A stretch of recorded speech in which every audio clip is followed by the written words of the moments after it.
Now, just one thing I was looking at was your personal homepage, and on there you do talk about a lot about your experience in fitness, things we talked about a little while ago. Hmm. Now, you talk Hmm. about how that it was pretty interesting. Not too many trainers get into this.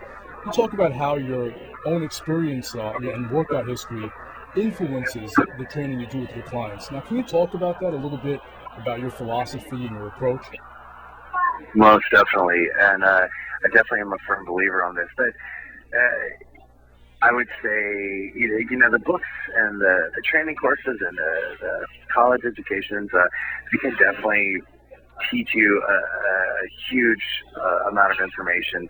But I will say, hands down, the number one thing that has actually improved my abilities as a trainer and as a teacher has always been my personal experience. Yeah, I definitely agree. Uh, the sports that I've been involved in have luckily been from a kind of a huge range of backgrounds, from doing gymnastics and actually cheerleading in college.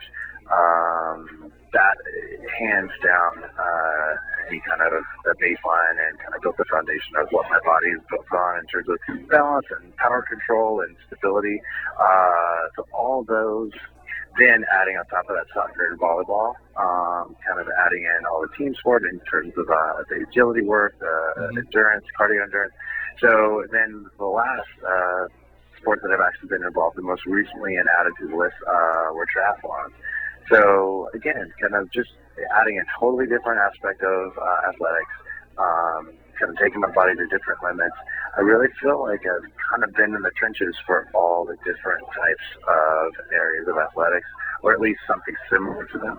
Wow. So it really allows me to relate better to all different types of clients. It allows me to pull from not only the successes I've had in terms of my own athletics, but the injuries and the problems I've had. It allows me to really relate to clients that are having knee issues or shoulder issues, or I've had the majority of them. Yeah. When you've done kind of the broad range of sports and impact and body contact sports, you've definitely gone through a lot of the trenches, and it helps a ton. It helps a lot. Did you count that triathlon training time as part of your 14-hour days, or is that on top of that? Exactly. I definitely admit that I haven't done a triathlon in 4 years, so Oh, yeah. my endurance training has been the gym and my personal training lately. Oh, okay. I'm Yeah. actually hoping to head slowly back into those over the next couple of years. All right. All right. That sounds good. Now, getting back to the business, so getting away from the training for a little bit. I always like to talk to trainers about money. Now, personal training isn't a career you go into to get rich, but it can earn you a good income. And like a lot of trainers, you started out earning all of your income from hourly sessions, but now with your business projects picking up, and I mean, you got to see training turn into a smaller part of your total income. So I just want to ask you, do you ever see yourself phasing out of the training at some point, branching into other areas of the industry, or is it always going to stay your core business? You know what? It's definitely like I was saying earlier. It's definitely my passion.